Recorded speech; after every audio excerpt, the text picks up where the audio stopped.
Saludos.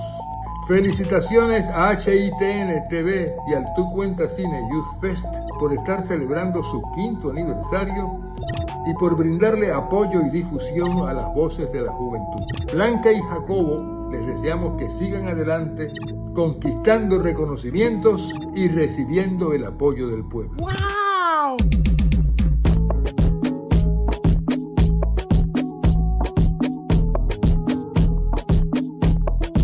Vamos a seguir viendo más fotos. Ya te dije que no tengo tantas. How do you balance breathing and walking? Because it's kind of one of those things where it's just like you just are. ¡Qué conversación tan intensa! Oye, no te metes donde no te incumbe.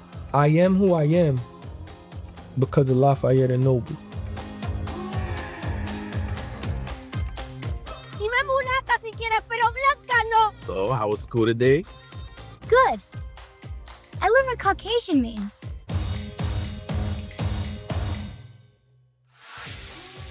Howdy and good evening. My name is Raymond Arturo Perez, and I am here to host one of my favorite moments of the year, the Tú Cuentas Cine Youth Fest award show. For the 5th consecutive year, young filmmakers have captivated us with unique, innovative, and authentic stories that capture the ever-diverse umbrella of Latinidad. To take pride in being Latino is a gift, but today, as much as ever, it's also a challenge. Yet, we move forward with respect and appreciation for the roots that built our strong presence. These films are a reflection of the strength, beauty, and diversity of our communities.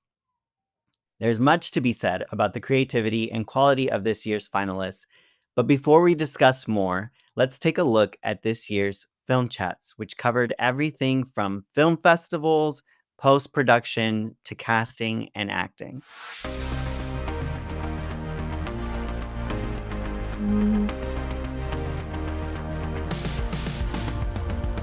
Your story is special. Your story must be told. Take that chance, take that risk, do it. One of the things they definitely do not teach you is when you're in front of stars, like Mark Ruffalo, like Johnny Depp, like what do? You know, it's like, how do you behave? You almost go like, oh my God. Doing the inner work is really important, and also allowing yourself to live the good and the bad. When it comes to dubbing, I think it's very important to understand the emotion in order to convey it. And have a good poster, have a good synopsis, you know, really sell it to us. If you've got amazing marketing of your film, we're probably going to be like, wow, this looks great. Don't be afraid to go out and tell your story. You got to let it go. You got to let it shine, baby. Thank you to everyone who tuned into our film chats. If you want to revisit these amazing conversations, visit our website, cineyouthfest.org, or on our YouTube channel. This year's competition was fierce. Thank you to every filmmaker who shared your story. The films from this year have everything. Sardonic scripts, intense shoot dates, animation done by people, indelible scores, archival footage, and striking characters from the young to the more established, from drama to comedy. Why don't we get into it? Before we bring out our finalists, let's bring in this year's judges. First, let's welcome a familiar face. She is an artivist and a viral storyteller committed to showing the power of our community. Liza, you are no stranger to Tu Cuentas, so instead of welcome, how about welcome back? How are you? What are you up to?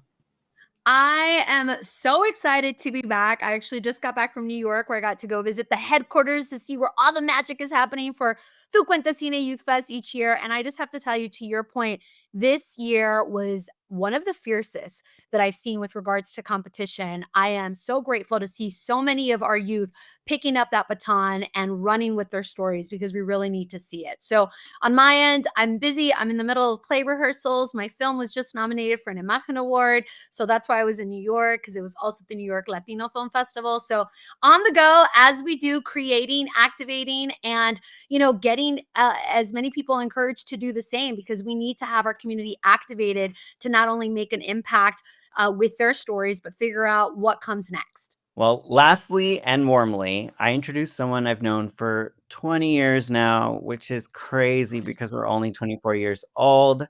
She's a multi-hyphenate, a writer, director, producer who has worked on various projects, including Generation, Girls, and most recently, Lopez versus Lopez.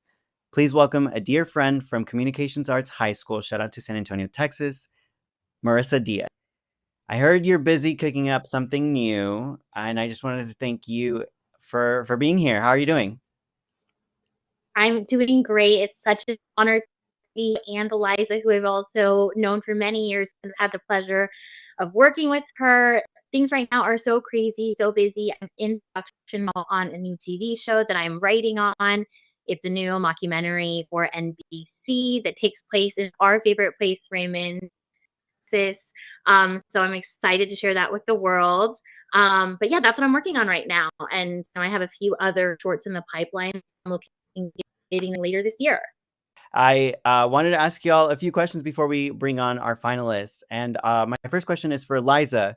There are so many things to do, but as we know, so limited time. How do you, as an artist, prioritize what projects you pursue? So that's such a great question. And I think it goes back to what I was talking about earlier. It's, waiting to create is something that is no longer an option. So you really have to maximize your time and make sure that you're investing your time doing things that actually bring you to life. So what does that mean? Is it an issue that's close to your heart? Like our film, the one that is nominated for the American Award and has been doing the film festival circuit, is called Hour of Blood. I spoke about it last year, and it's inspired by real stories. It's a horror Western. And what's interesting about this project is, given what's going on right now with ICE and the way that our community is being attacked, this story tells the horror of the Texas Rangers back in the 1800s. And there's a lot of correlations, right? So to me, it was a no-brainer that I wanted to work on it, but we did it last year before any of this madness started. But I'm so glad that it's now in the ether to talk about. And so it's like, when we're deciding things, what's on your conveyor belt that really, really brings your spirit to life in order for you to segment your time to. And then once you have it, I mean, Marissa is so great at this, is juggling so many different projects.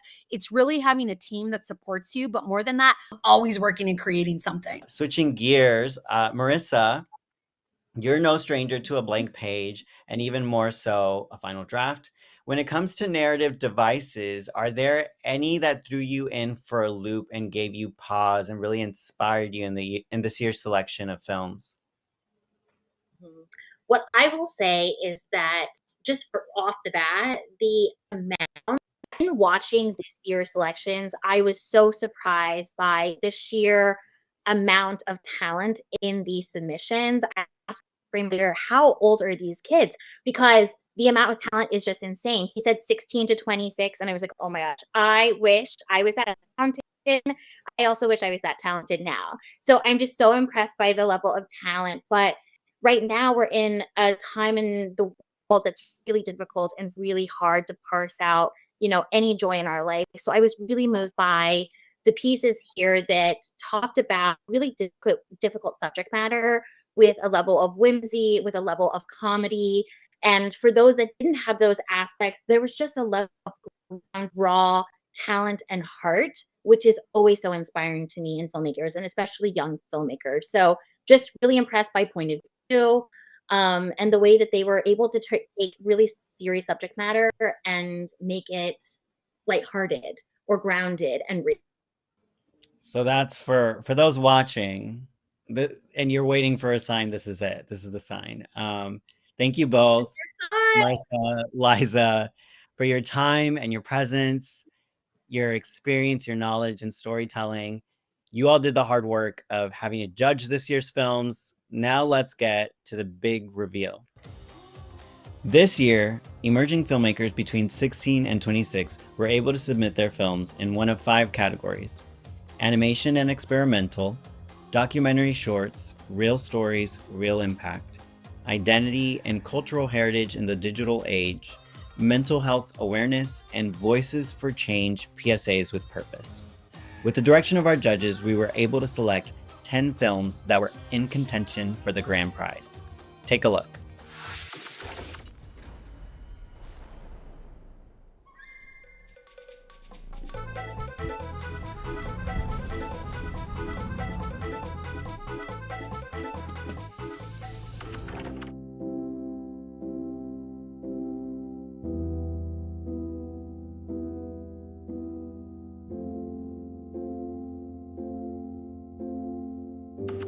living in the Bronx, we're just trying not to get in trouble, not to get caught up in the street. You outside, you're gonna get in trouble. The gangs, selling drugs, doing things that you're not supposed to. It's very easy to do that. You have access to a lot of things that you shouldn't have. Mi nombre es Benito Ruiz. Tengo 6 años y hoy es otro día de esperar a mi mami. Bueno, este día ya se ha terminado. No me gusta cierta cosa que están pasando por ahí, eso de gay y esa cosa está dañando la parada. ¿Por qué no le gusta? Porque no me gusta. Mi piel me ata a quien odio y me aleja de los que amo.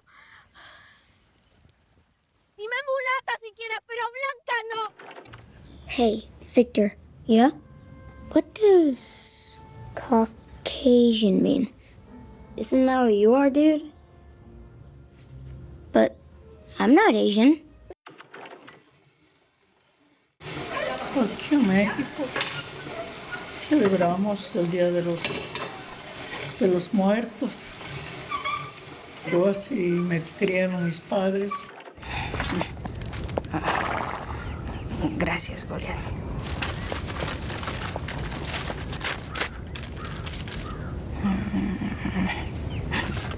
Goliat, prepárate, que ya la encontraron. Málaga, ya párate. No, no. No. Dilo en español. Cállate la perca, chingado. Ay, mi amor, ya párate. Tenemos que irnos pronto. These 10 films will be available on our website at cineyouthfest.org.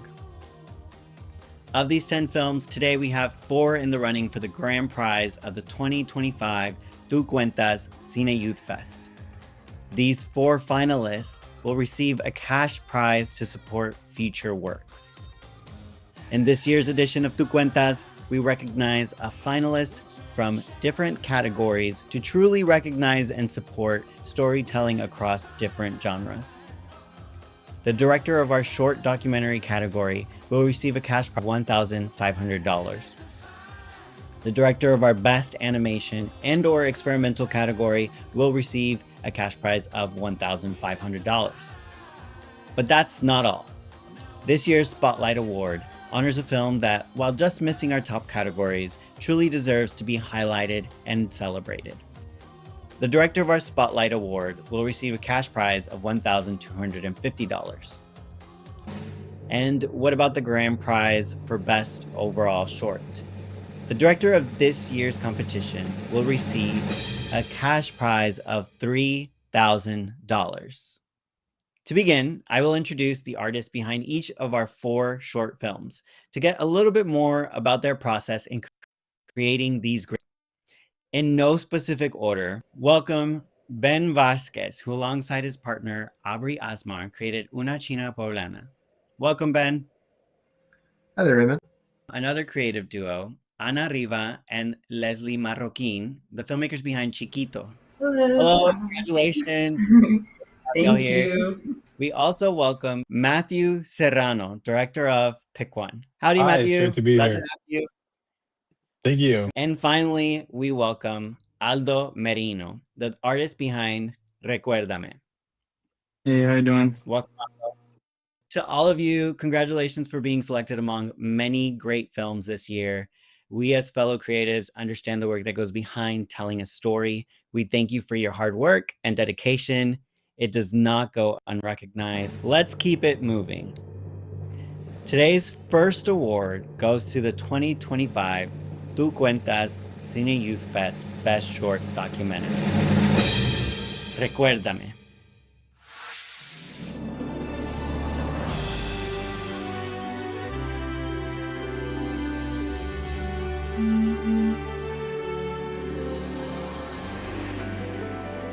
The creative process for my film came from the movie Coco. While I was developing my film, I had learned of the original Mama Coco, which is the main character in the film Coco, and how Disney used her likeliness without giving her any incentive, and without paying her at all.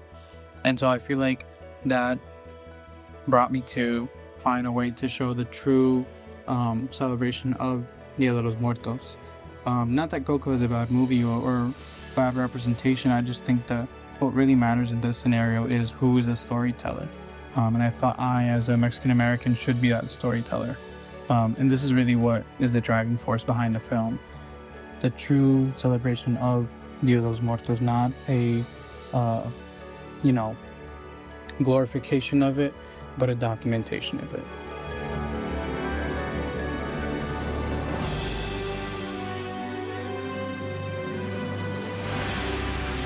Aldo, congratulations. Thank you. I appreciate that. We thank you for creating such a poignant story. I really, really love what you said in the package that we just watched and about the importance of telling stories of our communities. And there's a difference there. And I think the judges and everyone who's had a chance to see your film would agree that there's something special about you taking those reins back. You're also no stranger to Tú Cuentas. You submitted your film Buscando un Sueño in 2022. How do you feel you have developed as a documentary filmmaker?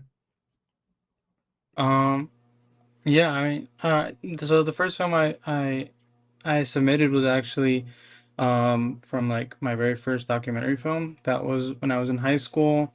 And it was about the immigration story of my parents and kind of understanding why they decided to immigrate from Mexico to the United States. And then this story is my thesis film for college. So now this is 4 years after that first film I made. And then I kind of realized that the root of me as a filmmaker is my heritage, my culture. And I feel like the only way to really embrace that is to go back to where I come from. Not only is this where my family comes from, but this is from where my entire lineage comes from, So yeah, I felt like it was very important for me to go back, and that was one of the main things that I felt like helped me grow as a filmmaker, which is going back to Mexico, embracing that. And as the years have gone by, I've kind of focused a lot more on Mexican culture and tradition in my work. That's amazing. That's incredible. How did your own experiences and thoughts on subjects like death and grief influence how you shaped your film and how you present Dia de los Muertos? I think it's it's a difficult topic to talk about in general. It's a fate that everyone has to deal with, whether it's grieving or going away yourself. But this is this isn't really like a sad tradition. I mean, it is sad for those who have lost people, but this isn't really, the focus isn't about being sad. It's about embracing the people that we've lost and telling their stories so that they still live on, in our families, right? For example, the stories that my grandmother tells about my uncle and her parents. These are people that I've never met in my life. They passed away way before I was even born, but I still have that sense of connection to them because she has passed down these stories to me. Um, and she's passed down stories of her grandmother, who was my great great great grandmother, I think. Like, it's I think this is kind of what keeps the memory of them alive even though they're dead. And I think that's kind of the focus I picked, is how do we remember these people? How do we celebrate them and not be so pessimistic? Because that was, I think, a very, very tough challenge. I think it's a very important balance of like being earnest, but then still feeling the weight of our loved ones. And I think you choosing to have your grandmother be the protagonist in our way into telling this story was such a great choice, because I think just in hearing her voice and knowing that when she says something, there's a whole history there. And there's also a ton of love there. Thank you again for sharing this with us. We celebrate your film and the vision you had in completing it, and we cannot wait to see what's next. The 2025 Tú Cuentas Cine Youth Fest Best Animated Short is Una China Poblana. Here's a look into the making of the film with directors Aubrey Asmar and Ben Vasquez.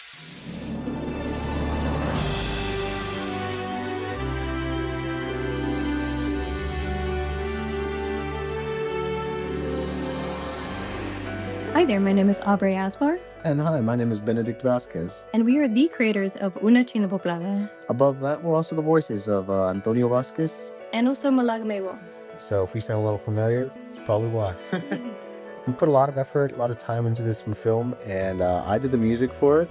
And I also did the animation and also sound design and a bunch of other stuff. A bunch of other stuff like writing the story and also storyboarding it and animating it. You did pretty much everything. I know for a fact that there was a lot of effort on this guy's part specifically, if only because it was a lot of work that you had to do.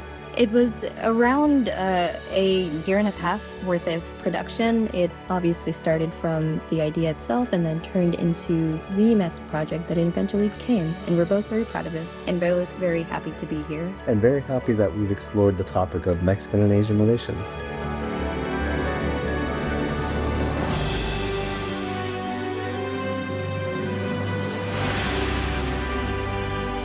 Aubrey, congratulations. Thank you for joining us. We appreciate it. As you mentioned in your package, this short film tells the story of Malaga May Wong, a Mexican Filipino artist that faced discrimination in the 1930s Mexico. What was the impetus in wanting to investigate Mexican and Asian relations? Yeah, so for specifically Mexican-Asian relationships, I grew up in a city that had a very large Mexican population, but I was one of the only, if not the only, Filipino/Asian household in my entire city. So me and my co-director Ben very much faced a lot of Asian racism. My co-director being native Mexican, so he was on the other side of it. And then eventually, when we found each other in high school, eventually got together in college, we realized how much of a story there was there. So to be able to explore that so in-depthly was very, very complex, beautiful, and at times very self-exploratory. And we're so happy to be able to share it with so many people. Ben, do you want to maybe tell us a little bit about how you went in investigating the time period to ensure authenticity? Well, I'll be quite honest. A lot of the stuff that I kind of investigated, a lot of stuff I looked into, I mostly did the music, and so I tried to maintain a lot of authenticity when it came to the music. Doing it in the style of the time period, and a lot of it was really difficult because this is something my grandfather, well, actually my great grandfather told my grandfather. He said a lot of the music from that time wasn't actually recorded because there was no real way to have it so common in a household. And it makes a lot of sense that he would say that considering the economic state at that point. This film as a whole takes place in older Mexico, and it shocks people to think like, hey, there's slavery in Mexico in like the 20s or 30s and that, but it's factual. It's not like, how do I say? It is so rudimentarily basic common sense and human, like it's so human to think that that's wrong, and we still find that happening, and we still find that coming across. So whenever I started looking into the history of it, it was just a matter of asking people who were partly in my family, just like older people in my family, like how was it, and then also partly just trying my best to find stuff that wasn't how do I say, biased. It was very difficult because I don't think Mexico necessarily does the best in terms of teaching the history of slavery in Mexico. So it was really difficult. It had its challenges, but I'm glad that I overcame them because of how important this message was to me. It is to me. And Aubrey, do you want to elaborate on how you think your short film reverberates today? Yeah, absolutely. With current Mexican politics, I think people are opening up more to the idea of being able to have diverse history, to have a diverse population, whether that be through feminism, whether that be through racism, and finally exploring how that was through political documents, even if it doesn't depict a country in the best light. There are many countries doing it, maybe even in my home for the Philippines, I wish it to be there too. And teaching people, generations, to be humble, to be helpful, and ultimately to know that races can absolutely collaborate, coincide, and fall in love. I think that's incredibly important. Well, thank you both for your wonderful work and your amazing story. We can't wait to see much more. We are moments away from awarding our grand prize winner.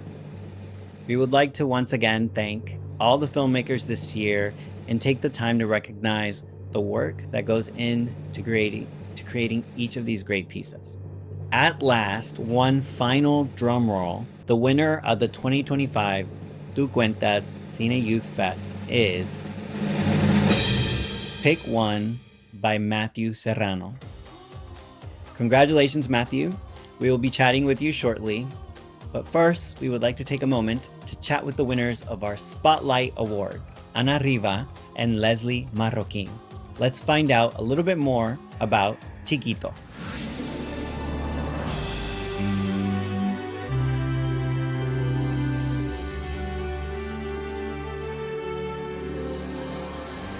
For our inspiration, we both kind of talked about how we wanted to represent both our cultures. So Anna being from Brazil, my family being from El Salvador. So that was our main inspiration to see how we can combine the two and kind of incorporate both cultures and showcase the beauty in both of them. When coming up with the story too, especially me taking care of mostly like the visual aspects of the story, I kind of we really wanted to represent each one of the cultures also, which with its own like color palette and things like that. So that was kind of my main focus when talking about inspiration, making El Salvador also represent her story and where she's from, with warm colors and being also something very comforting in contrast with Sao Paulo being a big city and a cold color tones instead of something more warm. It's kind of contrasted the both of them.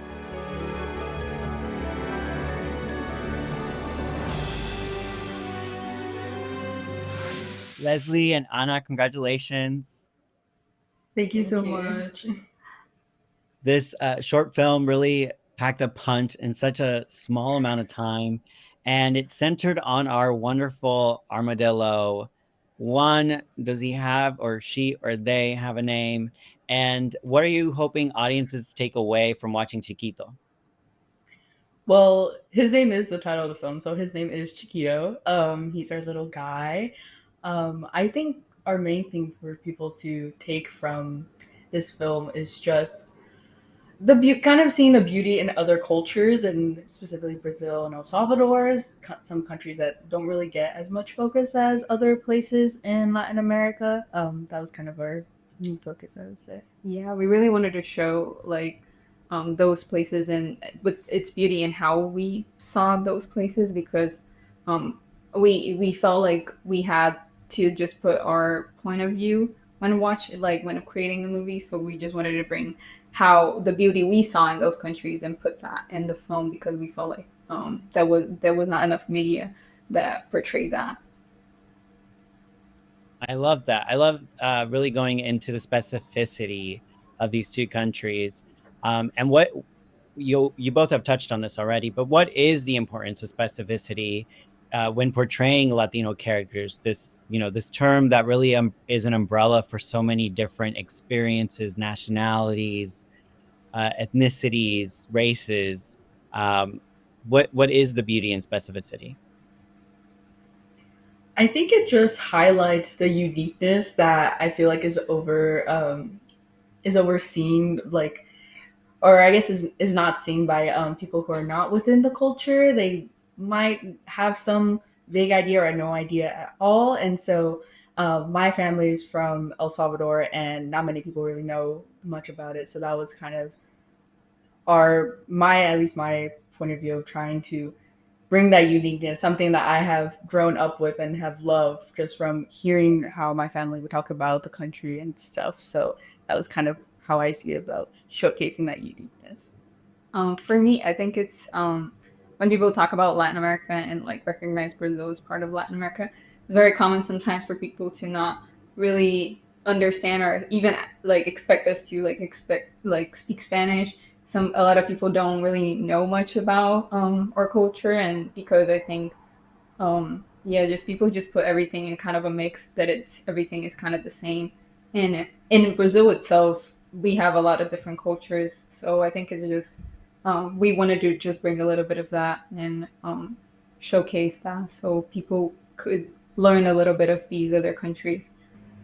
Well, thank you both again for sharing the beauty of these two great countries. We can't wait to see more from the two of you. And now we are switching gears and welcoming back Matthew Serrano, the filmmaker of this year's grand prize film, Pick One.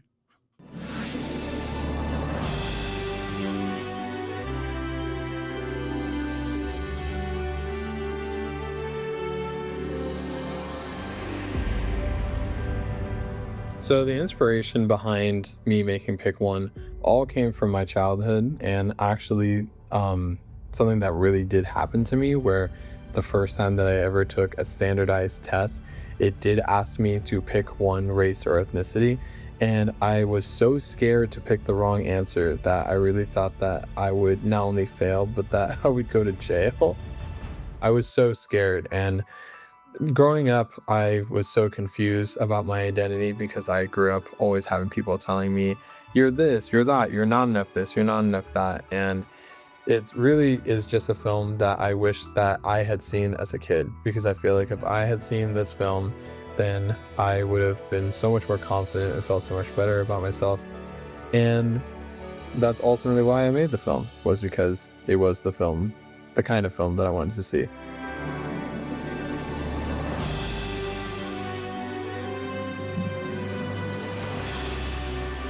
Matthew, congratulations. Thank you so much. This is such a shock. We're so happy to have you here, and we're so proud of you and thankful for you sharing your story. What does this recognition mean for you? Well, it just means everything to me, you know. Like I said, in that audio piece, I this was a film that I just wish that I had seen as a kid, and it was a film that I was so scared of making for the longest time, just because I thought that no one would care and that no one would relate to it. And so to win an award like this is just such it's been such an amazing journey, and I'm so grateful that I had the opportunity to make this film and to use my voice and to yeah, hopefully make some people feel seen. And so this film is based on a real moment, and the protagonist's name shares the same name as you. What made you want to share this moment with the world?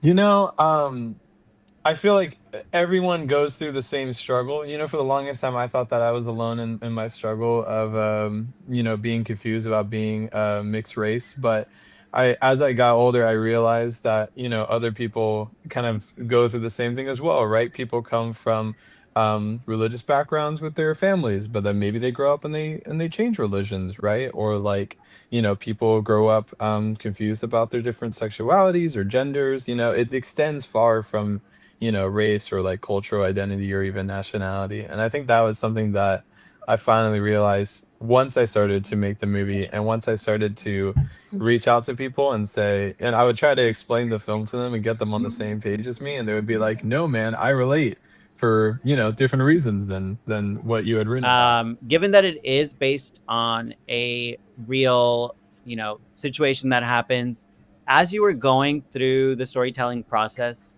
you know, writing and filming and editing, how did you go about adapting it into a film and finding the humor and finding your voice as a filmmaker to tell this story? You know, it's interesting. I feel like the starting off point for sure was, you know, leading up to that point of him having to fill out the race on the test. From there, in real life, all that I do is just stare at the test for an hour and just kind of have a silent panic attack to myself. And I kind of blacked out most of what happened after that. But yeah, me as a storyteller, I find that levity is such a powerful tool in film. It really helps kind of break down that barrier of emotion to then when it comes to, you know, having those serious moments, having those heartfelt moments, it's even more impactful because everyone's kind of like guards are down, you know? Um, for me, I think the hardest part of the film to kind of nail down is that ending when he picks both. because for the longest time I had it written, because I've had the script for like 5 years before I made it, or I had the chance to make it. And for the longest time, it was the coin flip. So it was the whole idea of it doesn't matter. Let's just let the coin decide. But as time went on, that didn't satisfy me because I wanted it to be something that he chose, right? And eventually, I remember there was a day where I was just talking out loud about the script to my girlfriend, and I was like, "Why can't he pick both?" And then I was like, "Wait, he should pick both," And that's how I finally landed on the answer. That's amazing. And that's honestly such a nice surprise how you ended it, and such a beautiful way to end it. And just like that, we're at the end of today's award celebration. Before we close, I'd like to recognize all those who continue to make Tú Cuentas Cine Youth Fest possible. Returning for another year as host has been such a great honor. I'm reminded as always that our voices matter and that the next generation of Latino filmmakers are here and they're ready. I am Raymond Arturo Perez. May cinema continue to inspire. Ours sure will.